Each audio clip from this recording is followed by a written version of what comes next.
Did you know using your browser in incognito mode doesn't actually protect your privacy? Take back your privacy with IPVanish VPN. Just one tap and all your data, passwords, communications, browsing history, and more will be instantly protected. IPVanish makes you virtually invisible online. Use IPVanish on all your devices, anytime you go online at home and especially on public Wi-Fi. Get IPVanish now for 70% off a yearly plan with this exclusive offer at ipvanish.com/audio.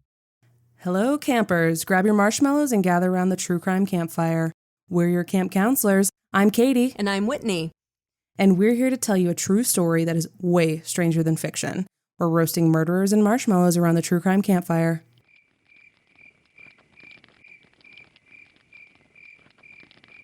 If there's one constant in the kind of people we cover, it's this.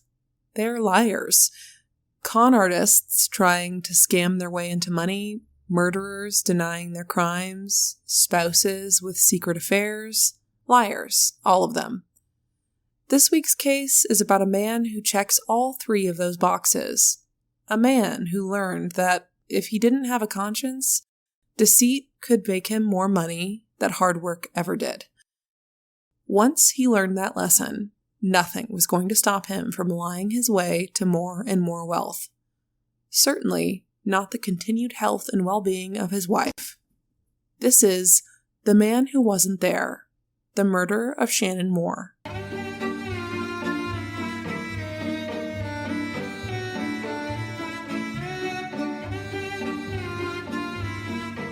So, campers, for this one, we're in Hillsdale County, Michigan, where fields and woods stretch out across the land and there's really just one little town.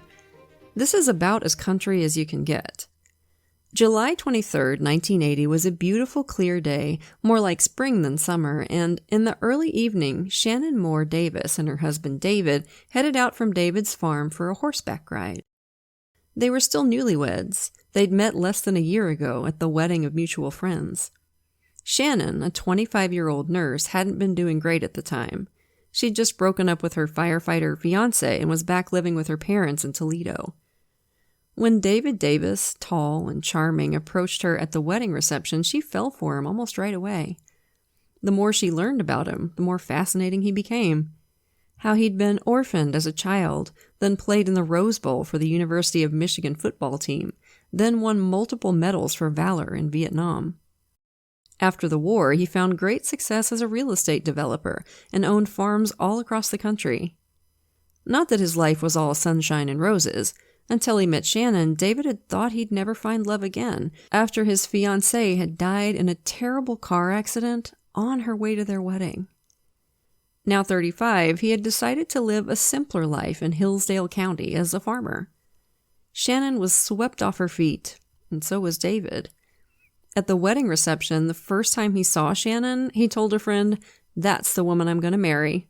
He was right. Just 7 weeks after they met, they got hitched in Vegas. As you might imagine, Shannon's parents, Bob and Lucille, weren't exactly thrilled by this sudden turn of events, at least at first. It just seemed like a dumb thing to do. What was the rush? But David was charming with Lucille and went hunting and fishing with Bob. Most of all, he made Shannon happy. So her parents quickly came around. They liked David, and they liked visiting the farm. They were there on that day in July, along with Shannon's nephew, and watched the couple ride slowly off on horseback along the country lanes.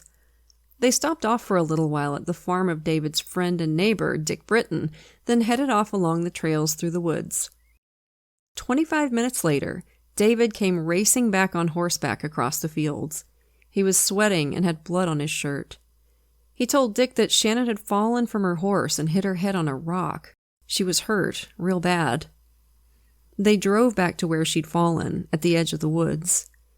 Later, when the adrenaline wasn't pumping so hard, Dick Britton would think the scene was weird enough that he went back out there with his wife to look around. They noticed, and I absolutely would not have, circular bruises on 2 tree branches and recognized them as marks where horses had been tied. About 7 feet behind each branch were piles of horse poop, again suggesting the horses had been tied up there. What had gotten Dick's attention in the first place was the fact that Shannon had her shoes off and her blouse was almost completely unbuttoned. Now, y'all, you ever hear of somebody who fell off a horse so hard it knocked her shoes off and unbuttoned her clothes? And this was not rocky country.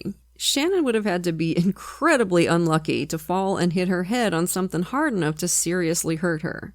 Like, unbelievably unlucky. For now, though, the most important thing about Shannon was that she wasn't moving and her skin was a bluish gray.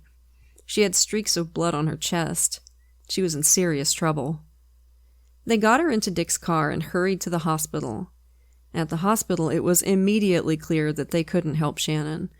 She wasn't breathing, her heart wasn't beating, her pupils were fixed and dilated.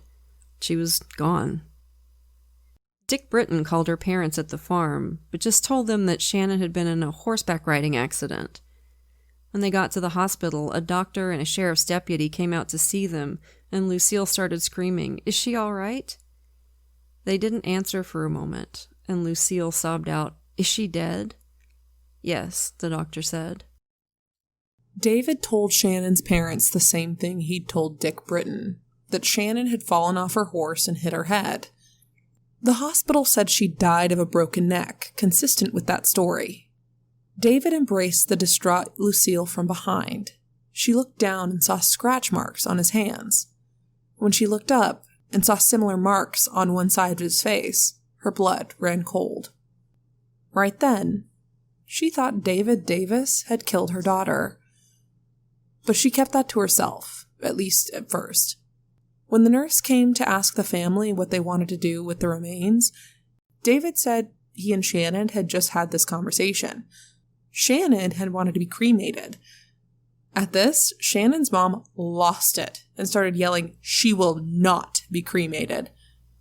And soon, the Mohrs and David were yelling at each other in the hospital waiting room. Oh, Lord. David said he had no life insurance on Shannon and couldn't afford a funeral. Bob Mohr said he'd pay for it and begged David to let them take Shannon's body back to Toledo to be buried.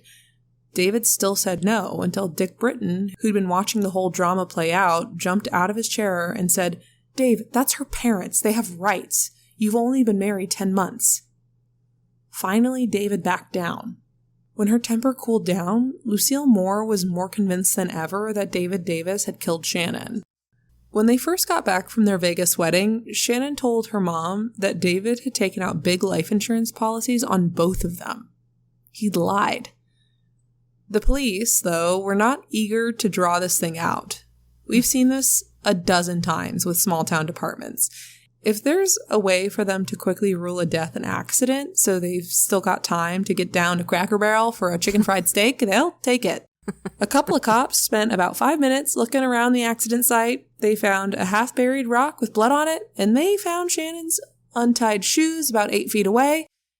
They gave these to David Davis, and the shoes promptly disappeared. Oh, great. Good job, guys. Yeah, what's wrong with handing over potential evidence to the victim's brand new husband? Come on.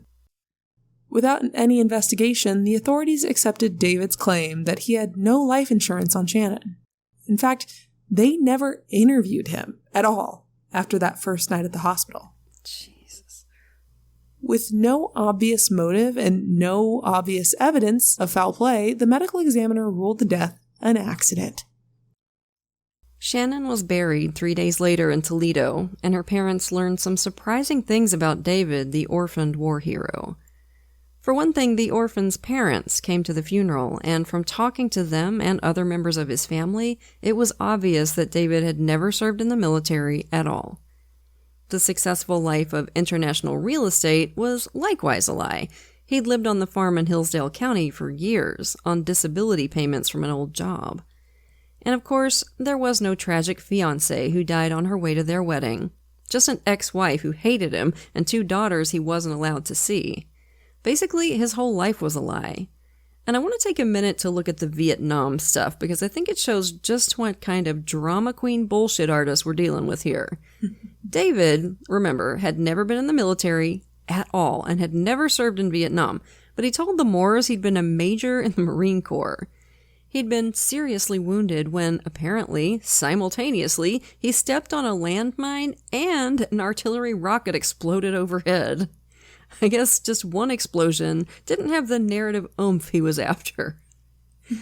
He'd been blinded for a year and still had scars on his back from the explosions. Everyone else in his platoon had been killed by the rocket.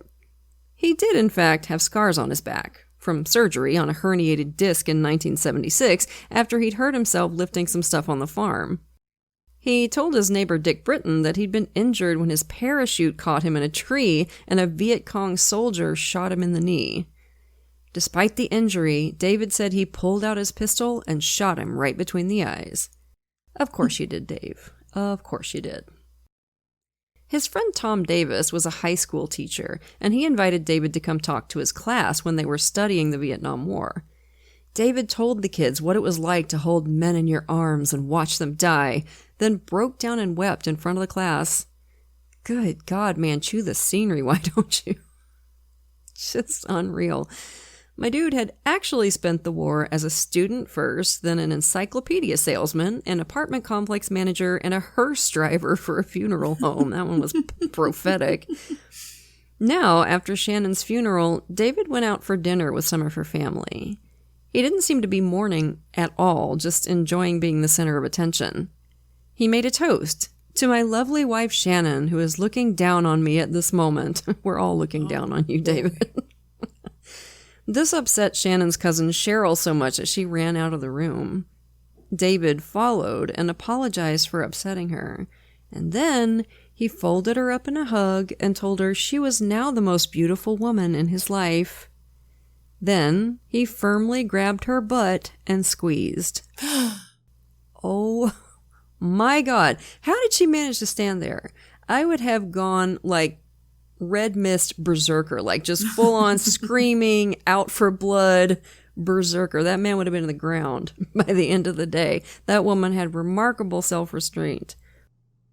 A few days later, David dropped off some of Shannon's things at her parents' house in Toledo and told them he was going to a desert to think. Please do, David, and please stay there until the vultures peck your bones dry. But surprise, surprise, this was another lie.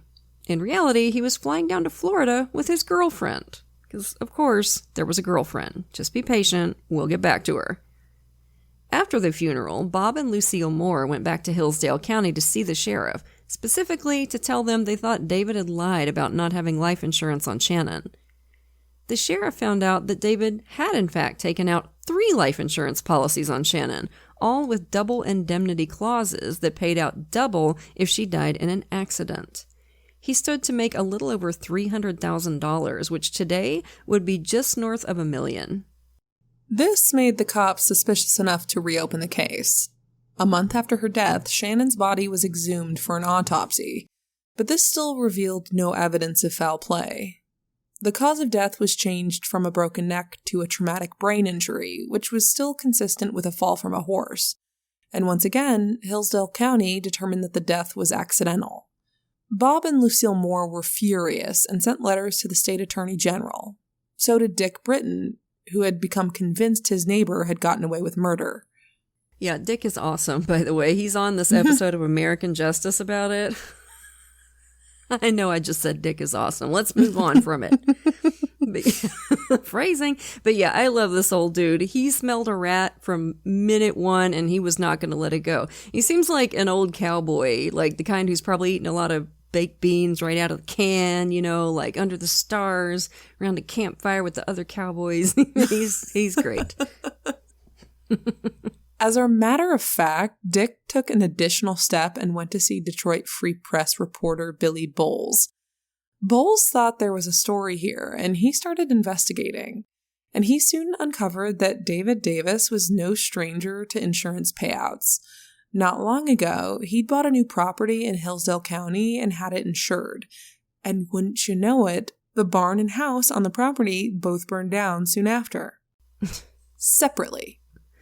Wow, what bad luck. Poor David. In October, Bowles' story was on the front page of the Free Press, which at the time was one of the biggest newspapers in the country. It laid out the sketchy details of Shannon's death, the lies of David Davis, and the half-hearted investigation of local law enforcement.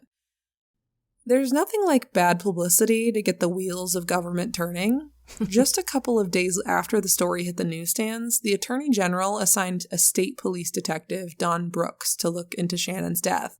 And right away, Brooks thought he was looking at a murder case.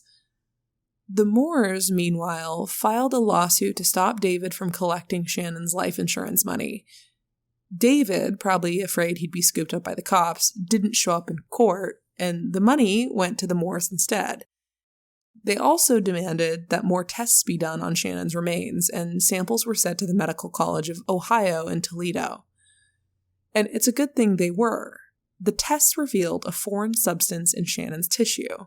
The lab couldn't identify what it was, but it was a flaming red flag for investigators. Detective Brooks's investigation revealed that David Davis had briefly been a postgraduate pharmacology student.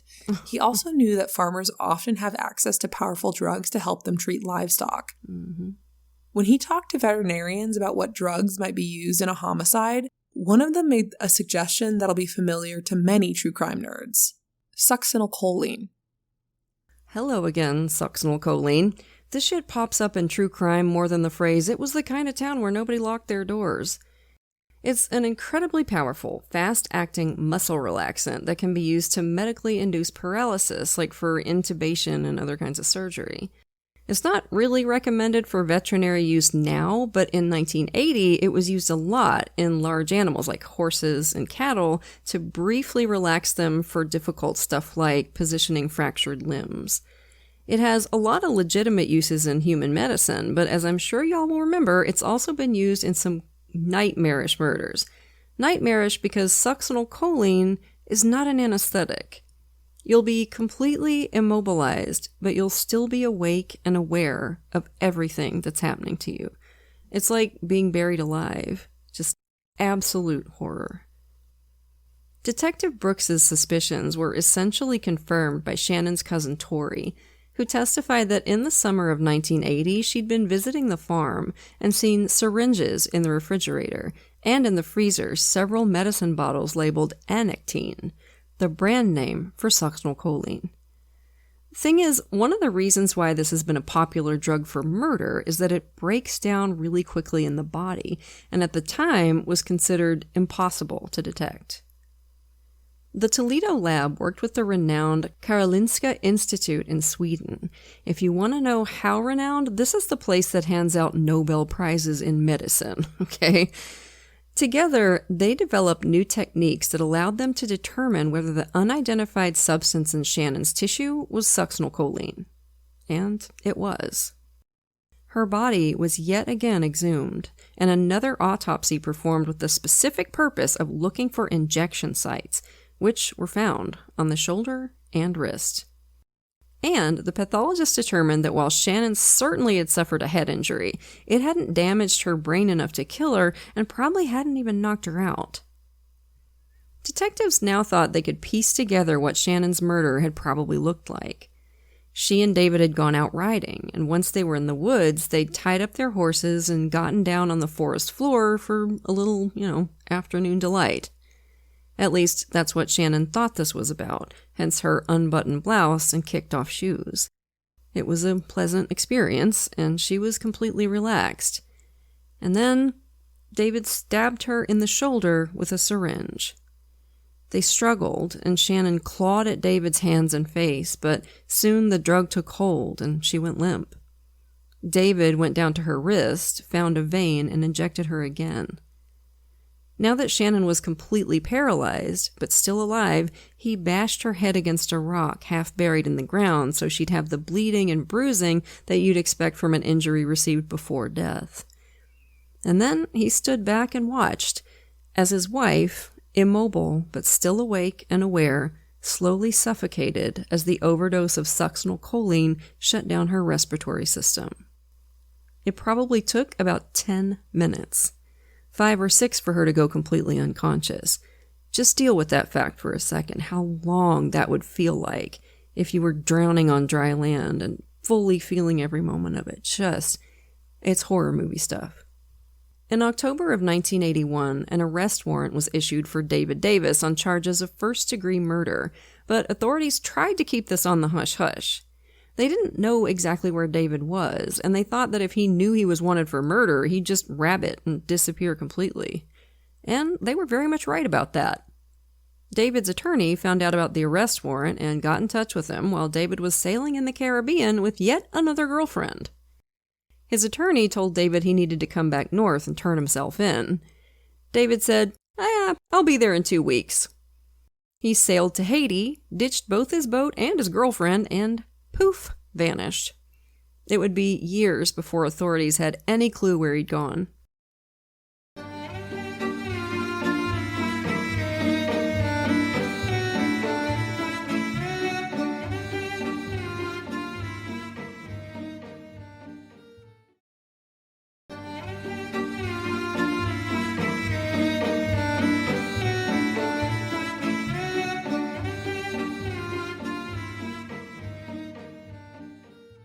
So, other than a murderer and a liar, who exactly was this guy? While he was missing, investigators were able to piece together a solid picture of his life, especially around the time he knew Shannon Mohr. David Davis was born in Flint, Michigan in 1944. He was a smart kid who had, or at least claimed to have, a photographic memory. He was on the high school debate team, as well as being a member of the Literary Society and the French Club. He went on to the University of Michigan, where he'd get a psychology degree, and in his junior year, he married his high school girlfriend, Phyllis. The first of their 2 daughters was born a year later. Always interesting to me to see how many people who end up murdering somebody studied psychology. I think it's because people with sociopathic tendencies, they want to understand themselves. Like, they want to understand why they're different. And it's really common for people to like that to study psychology. And also, about the photographic memory, okay? I used to serve on the appeals board at the university where I teach. And one time we had this plagiarism case where the girl claimed that she had a photographic memory, and that's how she just happened to type, the exact same answers as the ones that come up on Google for the test questions. So I was like, all right, show us. Read this passage and say it back to me word for word. I'm a scamp. I'm sure you can imagine how that went. Yeah. Right? Yeah. Girl looked at me like I was Charles Manson. She was so mad. But what do you expect when you make a claim like that? Like, it's really easy to prove, so we're going to ask you to prove it, babe. Don't cheat on your exams. Yeah, that's silly. David did about a semester and a half of pharmacology graduate school before dropping out to work at a Chrysler plant.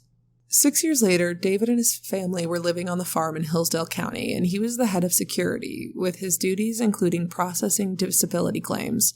And this apparently gave him some ideas. On January 1st, 1974, David was in a mysterious accident at the Chrysler plant and was found unconscious. This was a holiday, and he wasn't scheduled to work that day, but he'd shown up anyway. He went to investigate a supposed burglary that nobody else knew anything about, and a security guard found him unconscious on the floor. David said he woke up with severe headaches and was nearly blind. He couldn't read or tell the time, and his sense of smell and taste were impaired. Funnily enough, though, doctors couldn't find the faintest trace of an injury to his head, brain, or eyes. Still, he was placed on medical leave and started collecting disability checks from both Chrysler and the Social Security Administration. In today's money, over the next 5 years, he made over $600,000 from disability payments. Criminally, good God. Obviously, it was a total scam.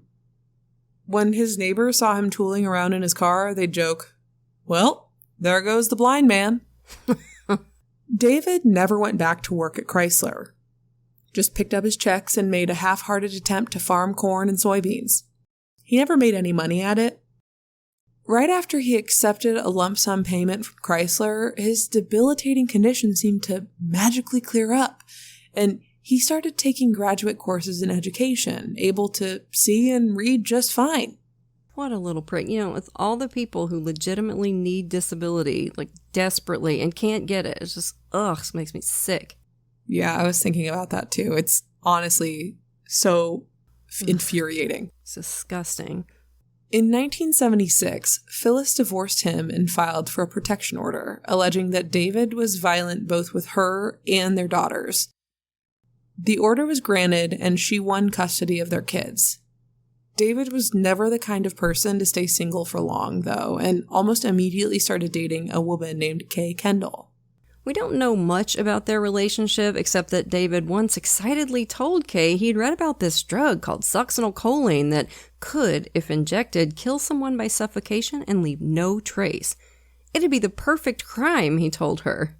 Yeah, it would, if you didn't tell anybody about it beforehand, you big goob. Shortly after that, in 1978, David put together a false identity, David Bell, and got a Florida driver's license under that name. So a year before he'd even met Shannon Mohr, David had already set up the new life he'd run away to after her death. Now think about that for a second. The premeditation. Before he'd even met her, that is just so creepy to me. Shannon obviously wasn't his first choice. He kept asking Kay Kendall to marry him, but she wouldn't. As far as we know, she didn't have any suspicions along the lines of, he's gonna murder me for the insurance money and run off to Florida, at least that she was aware of. But I wouldn't be surprised if some part of her had unconsciously put two and two together and was flashing up those danger signs. They broke up in April of 1979. Right away, David had a new girlfriend, Jeannie Homan, to whom he spun a similar yarn to the one he'd used later on Shannon. He was an orphaned war hero and college football star, but with Jeannie, he added a twist that we've heard all too many times before. Get ready for it. He also worked for the CIA. Now, I know we've been here before, many, many times before, but I'm going to just say it one more time. Ladies, the guy who just picked you up and wants to get married after 6 weeks does not work for the CIA, okay? Nobody works for the CIA. Say it with me. I promise you. Shut it down. David did try to get Jeannie to marry him after just 6 weeks of intense love bombing, wanted to fly her off to Vegas as soon as he could. Jeannie didn't quite say no, but she wasn't sure and kept putting off the decision. And that would not do for Mr. David. In August, he went to the wedding of his friend Tom Davis, and although he was still dating Jeannie, he made a point to ask Tom if there'd be any single women at the ceremony. And there was, of course, Shannon Mohr. She and David started dating immediately after the wedding. They got married 7 weeks later, and for the first 6 weeks of that, David was still seeing Jeannie, too. 1 week before he and Shannon got married, David told Jeannie the truth. I mean, not the truth, of course, that would be ridiculous. David told her he was about to start a dangerous, super secret CIA mission and wouldn't be able to see her for about a year.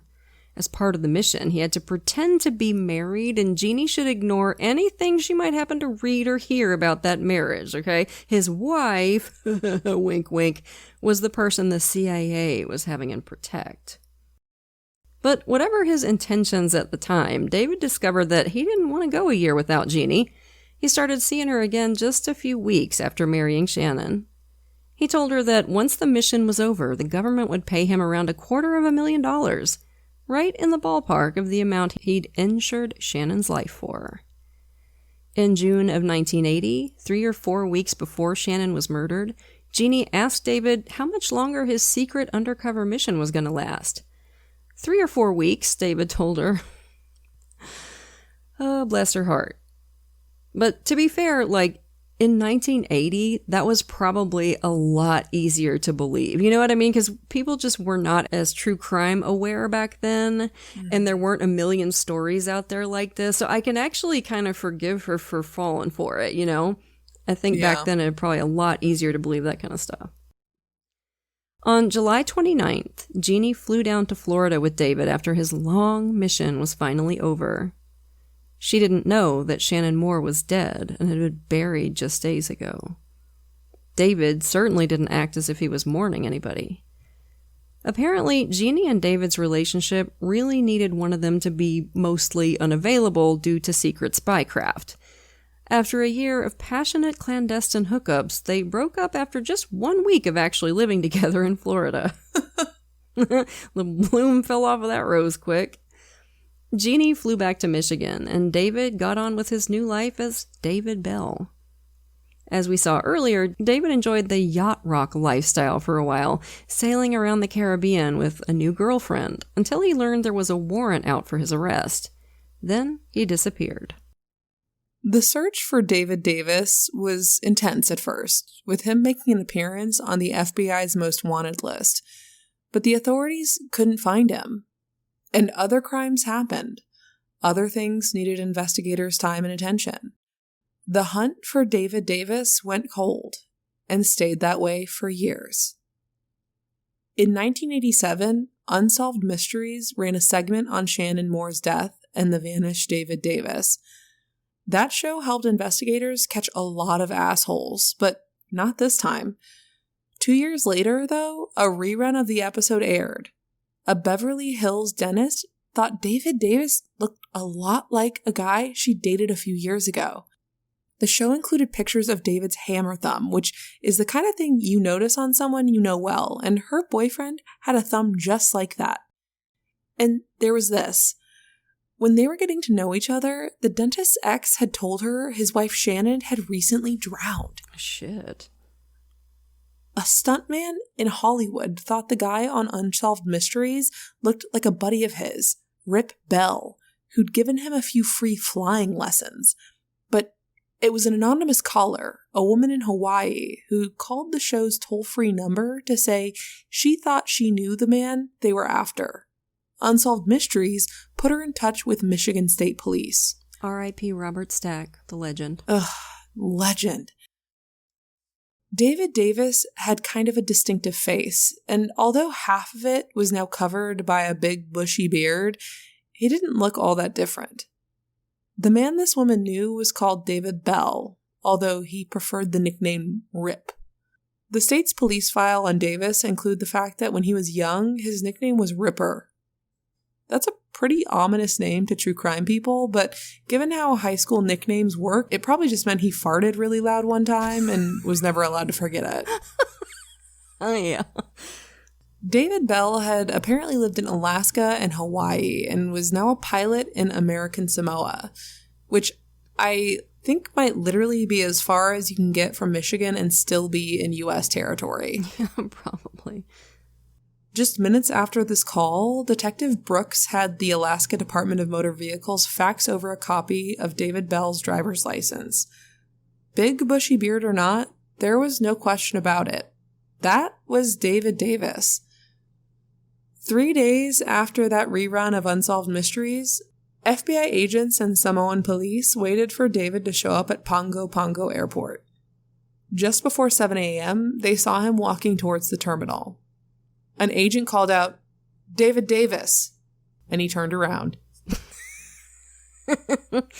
Doofus. But when they got closer, he claimed not to know anybody by that name. When they asked if he was David Bell, he said yes, and they arrested him.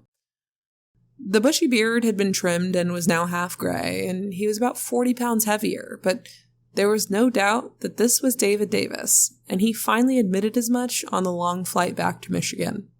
Back in 1981, after ditching his girlfriend in Haiti, he'd grown a beard and moved to Santa Monica, where he'd had flying lessons and got a pilot's license. He spent time in Alaska, then Hawaii, pretending to be a doctor, a nurse, and even a professional harpsichord player. Well, I mean, who hasn't pretended to be a professional harpsichord player, right? Then in 1985, he got a job he was actually qualified for, flying for the small airline Samoa Air, and moved down there. A year later, David, now 41, married a 20-year-old Samoan girl called Maria. "I take his word for it," Maria said after David's arrest, which is not exactly a ringing declaration of eternal faith, is it? We don't know quite how their marriage dissolved, but as far as we know, Maria never went to Michigan and just pretty much picked up her life in Samoa. Under lock and key in Michigan, David, of course, protested his innocence and seemed to be astonished that anyone could think he'd murdered Shannon. David, the former pharmacology grad student, seemed baffled by the idea that he'd used succinylcholine on Shannon, claimed to have never even heard of the drug, could barely pronounce it. He said his exes, Kay Kendall and Jeannie Holman, just had it in for him because he dumped them both, those bitches. You couldn't trust anything they said. He apparently thought he could just schmooze his way out of all this. He told Detective Don Brooks that after he'd gotten everything straightened out, they should go get a beer together. The nerve of this prick, Lord have mercy. In November 1989, David Davis's trial for first-degree murder started in the Hillsdale County Courthouse. This was a tough row to hoe for his defense team. The prosecution had testimony from David's exes and Shannon's family that firmly established David both knew about how succinylcholine could be used to kill somebody and that he kept some in the freezer at his farm. The jury learned that David established a false identity in Florida the year before Shannon's death, and then in quick succession, over the course of just a few months, tried to pressure 3 different women into quick Vegas weddings.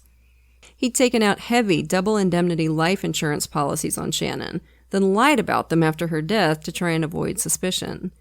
And of course, when the heat was on, he'd run, living as a fugitive for years.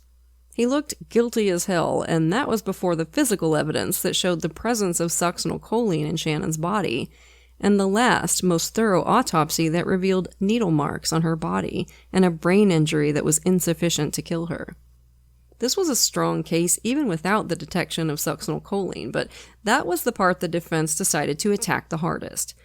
It's not an uncommon tactic when you're faced with highly specialized and complicated scientific evidence that you know the jury isn't going to be able to fully grasp. Just call it junk science and hope your own expert is more convincing. At the very least, it'll kind of they'll cancel each other out, you know, the defense expert and the prosecution expert, and just kind of nullifies it. The defense tried to make a big deal out of the fact that investigators had never been able to show where David might have gotten hold of succinylcholine, but that's the reason why the trial standard is beyond a reasonable doubt, not beyond any doubt. What does it matter where he got it when you've got a witness saying she saw it in his fridge? The defense focused on the complicated science because they knew they were getting killed in the rest of the trial. Mm-hmm. Prosecutor Mark Bloomer described the scientific evidence as just frosting on the otherwise well-baked cake. The circumstances surrounding the whole courtship, marriage, and death of Shannon Mohr overwhelmingly suggested premeditated murder, even if we never figured out what drug he used. Well said. 2 hours after jury deliberations started, it turned out that they liked the cake. David Davis was found guilty of murder in the first degree. And that came with a mandatory sentence of life in prison without the possibility of parole. Because he'd successfully avoided capture for so long, he was considered an escape risk and held in the maximum security section in the Marquette prison, surrounded by 8 gun towers. He appealed, of course, with more hope than most. The techniques used to detect succinylcholine were controversial in the scientific community. But the appeals court decided David's defense had adequately questioned the findings with expert testimony during the first trial, and that the new doubts about the techniques used wouldn't have changed the outcome. David Davis spent 25 years behind bars before he died in 2014 at the age of 70. Now, why do we keep coming across these people, y'all? These narcissist clowns who are so far up their own asses that they assume everybody's going to believe every ridiculous lie they tell, and who think so little of the other people in their orbit that they're perfectly willing to sacrifice any one of them to make their own life a little easier. Even though we see them all the time, cover their cases all the time, I still don't understand them. I think that's why we keep coming back to these stories, to try our hardest to understand. But like the deadly poison David used to murder his wife, the real answer to that question may stay undetected. So that was a wild one, right, campers? You know we'll have another one for you next week.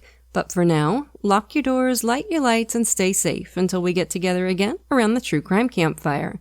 If you haven't booked your spot yet on the CRIMEWAVE True Crime Cruise from November 3rd through November 7th, get on it, y'all. Join Katie and me, plus Last Podcast on the Left, Scared to Death, and Sinisterhood for a rockin' good time at sea. You can pay all at once or set up a payment plan, but you gotta have a fan code to book a ticket. So go to crimewaveatc.com/campfire and take it from there. And as always, we want to send a grateful shout out to a few of our lovely patrons. Thank you so much to Sophie, Dave, Janelle, and Rachel. We appreciate y'all to the moon and back. And if you're not yet a patron, you're missing out. Patrons of our show get every episode ad-free, at least a day early, sometimes more, plus tons of extra content, like patrons-only episodes and hilarious post-show discussions. So if you can, come join us at patreon.com/truecrimecampfire.